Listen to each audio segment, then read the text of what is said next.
Assalamualaikum dan salam sejahtera. Kerajaan akan memerangi aktiviti kartel yang sekian lama wujud di dalam ekosistem perniagaan di seluruh negara. Langkah ini penting memandangkan kegiatan kartel dikesan antara penyebab peningkatan harga barangan asas. Tapi dalam beberapa bulan yang lepas, bila ringgit bertambah kukuh, kita tak nampak pula harga barangan menurun. Setelah antara perkara yang MyCC akan memberi tumpuan untuk melihatlah bagaimana tidak berlakulah amalan dari segi penetapan harga yang tidak sihat. Tambahnya, Suruhanjaya Persaingan Malaysia MyCC diberikan tanggungjawab untuk menjejak kegiatan kartel di beberapa cabang rantaian pembekalan makanan. Ini penting bagi memastikan pembekal tidak menaikkan harga barangan sesuka hati tanpa sebab. MyCC juga dilengkapi peruntukan hampir 3 kali ganda lebih tinggi mencecah RM27 juta bagi membantras kartel sebagaimana diumumkan dalam Belanjawan 2025.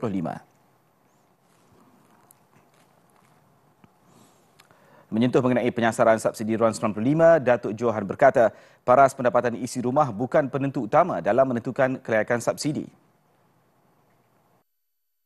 Contohnya untuk penyasaran semula subsidi elektrik dia diguna tahap penggunaan.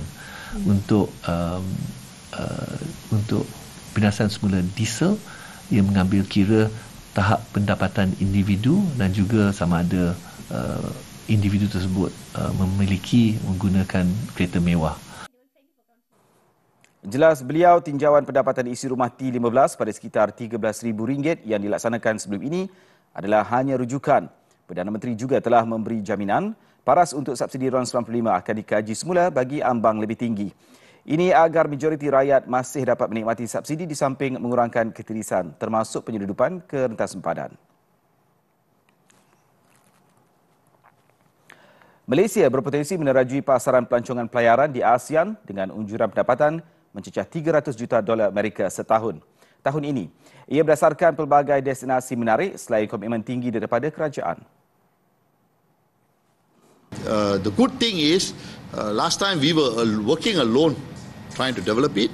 Now we have what we call a Malaysian Cruise Council. We have a big support from the government itself. So government itself recognizes the potential of cruise and they have set up Malaysian Cruise Council. Tambah beliau, Pelabuhan Pulau Pinang turut memiliki potensi besar dengan mengendalikan lebih 1.2 juta penumpang tahun lalu. Segmen pelancongan pelayaran jelasnya bukan hanya menguntungkan syarikat swasta, malah dapat merancangkan ekonomi tempatan. Ini membabitkan sektor makanan, penginapan dan peruncitan di sekitar pelabuhan. Ini kerana setiap kali kapal yang berlabuh memiliki kapasiti sehingga 6,000 penumpang. Malaysia juga menjadi pilihan utama kerana purata pembelanjaan pelayaran yang rendah pada $70 Amerika berbanding purata global pada $150 Amerika. Ringgit dijangka kembali mengukuh melepasi paras psikologi 4 berbanding dolar Amerika. Menurut TA Securities, ringgit bakal disokong lebihan dagangan, perbezaan kadar faedah dan yang menarik dan pelaburan langsung asing. Selain itu, harga komoditi yang tinggi boleh mendorong ringgit untuk mencecah paras psikologi. Trajektori itu juga bergantung kepada risiko luaran seperti ketidaktentuan ekonomi global, dasar monetari ekonomi maju dan turun naik harga minyak mentah. Ketika ini, ringgit sedang menjalani fasa pembetulan berlegar sekitar 4.3 hingga 4.4 berbanding dolar Amerika. Bursa Malaysia ditutup tinggi hari ini disokong pembelian saham peladangan. Pada jam 5 petang, FBM KLCI naik 2.1 mata kepada 1,603.98. Namun kaunter rugi mendahului untung pada 543 berbanding 430. Manakala 511 kaunter diniagakan tidak berubah. Rakuten Trade Research menjangkakan permintaan akan terus tinggi untuk saham peladangan minggu depan dirangsang kenaikan harga minyak sawit mentah. Dan itu sekian dulu laporan Detik Niaga. Salam hormat dan Assalamualaikum.